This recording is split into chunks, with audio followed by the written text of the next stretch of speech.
the full committee held a hearing to examine the massive fraud in Minnesota social services program that resulted in at least $9 billion in taxpayer funds being wasted. Much of this fraud occurred because there were no proper safeguards put in place to prevent fraud before the funds were paid. There was also too little oversight on how the money was used once it went out the door to recipients. Identifying fraud before money goes out the door is necessary to prevent any further repeat of these failures and to protect taxpayer dollars. We need to get ahead of the criminals. How could PRAC tools and analysis have been used to stop the large identity and eligibility schemes that defrauded programs in Minnesota? The hallmark of most fraud schemes is that people hide information. So leveraging data analytics allows us to see patterns, trends, anomalies, hidden connections, to shine a bright light on what's actually happening. The gentleman is now recognized, Mr. Chairman. Thank you, Chairman Sessions and Ranking Member Mfume, for always delivering on good quality subcommittee hearings. Last week, the full committee held a hearing to examine the massive fraud in Minnesota social services program that resulted in at least $9 billion in taxpayer funds being wasted. Much of this fraud occurred because there were no proper safeguards put in place to prevent fraud before the funds were paid. There was also too little oversight on how the money was used once it went out the door to recipients. During the Biden administration, Democrats rushed out federal funds with virtually no safeguards, resulting in massive theft of taxpayer dollars. Republicans repeatedly warned that the absence of guardrails would invite waste, fraud, and abuse. Identifying fraud before money goes out the door is necessary to prevent any further repeat of these failures and to protect taxpayer dollars. We need to get ahead of the criminals, continue to help the Department of Justice in arresting, prosecuting, and jailing those responsible, and ensure federal programs serve those who are truly in need. This committee hopefully is serious about this. I know the majority is on the committee, and we plan on continuing to identify waste, fraud, and abuse and hold people accountable. My first question for Mr. Diefenbach, how could PRAC tools and analysis have been used to stop the large identity and eligibility schemes that defrauded programs in Minnesota? Thank you, Chair Comer, and again, thank you for your support. The hallmark of most fraud schemes is that people hide information. So leveraging data analytics allows us to see patterns, trends, anomalies, hidden connections, to shine a bright light on what's actually happening. That is the path forward. So we have to assemble the right data, the right team, the right tools, which we already have at the PRAC, thanks to your support. We just need to think more about the jurisdiction of how we're employing those tools, but data is the solution, absolutely. Okay. Ms. Miskell, given the Treasury is the last stop before payments from federal programs get executed, what authorities would help the department identify and stop high-risk payments for additional agency review? Thank you, Chair Comer. We are, as I mentioned, implementing a number of payment verification processes. So we're applying the technique of trust but verify, doing some basic checks before agencies can certify a payment.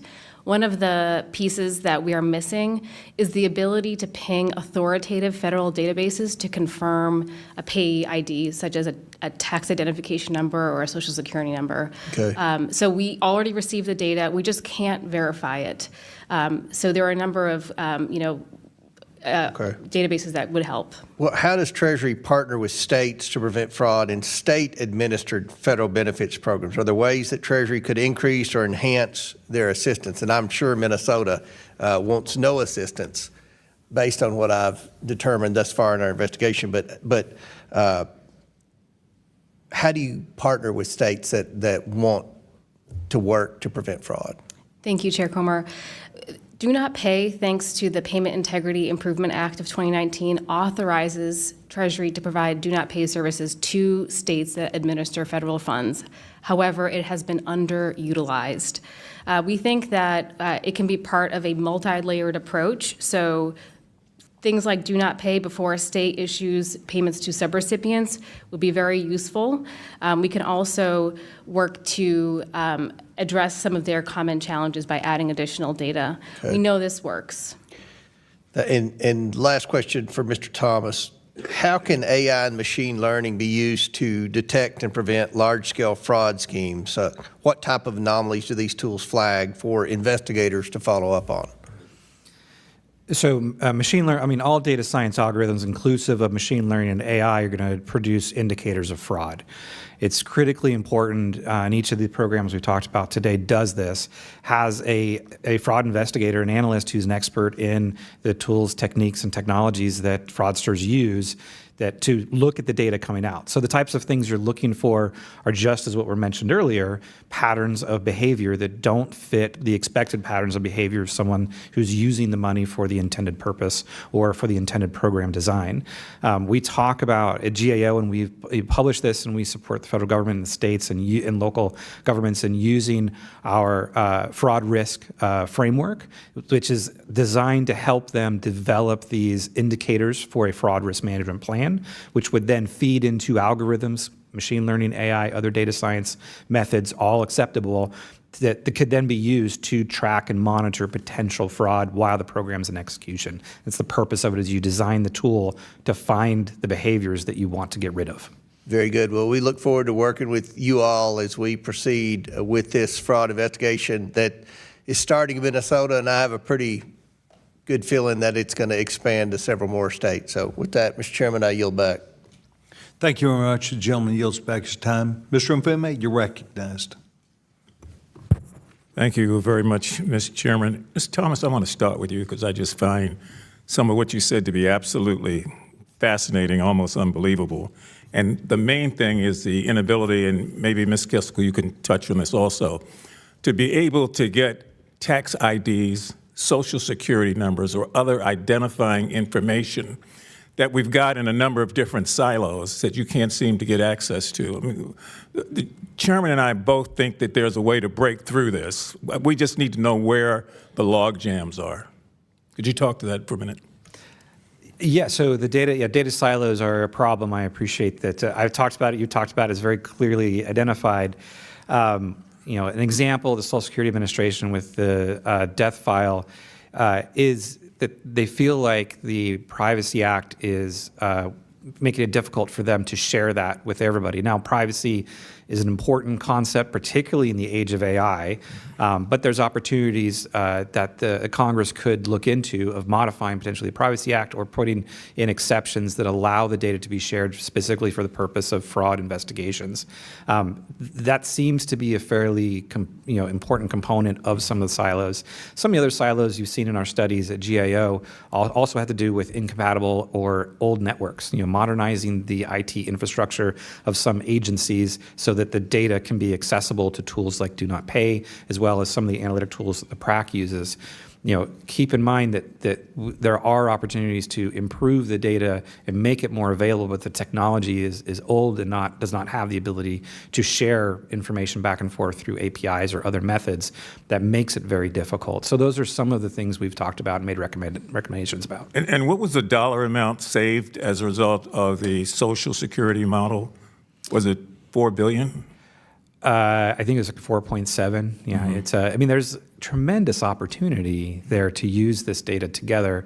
But it's a matter of these are organizations that operate separately, have their own infrastructure, and need funds to modernize, and then make the sharing more available. In addition to the statutory changes that we've talked about. And can you talk a little more about this Digital Services Academy? It's a concept, I assume, but for those of us who are not intimately aware of it or familiar with it, help me to understand. I think this is about creating the people who will have the proper training to be able to do what's necessary.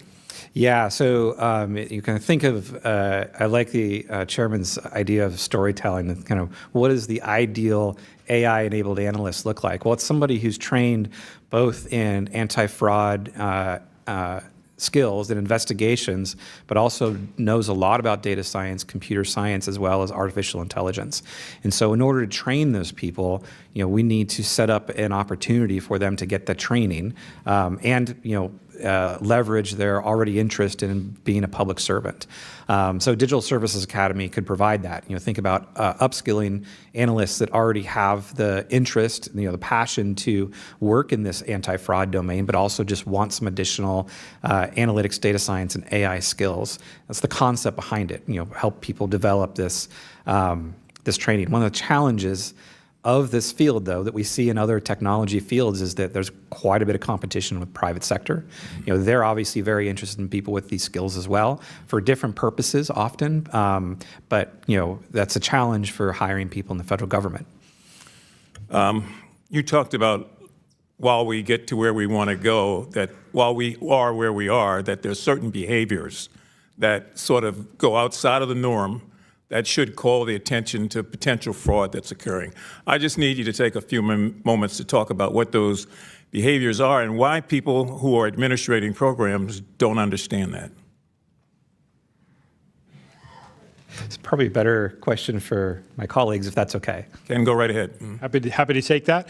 So what we're looking for, again, is patterns, trends, things that are unusual. And it all starts with a risk assessment, similar to what Dr. Thomas said about the GAO fraud risk framework.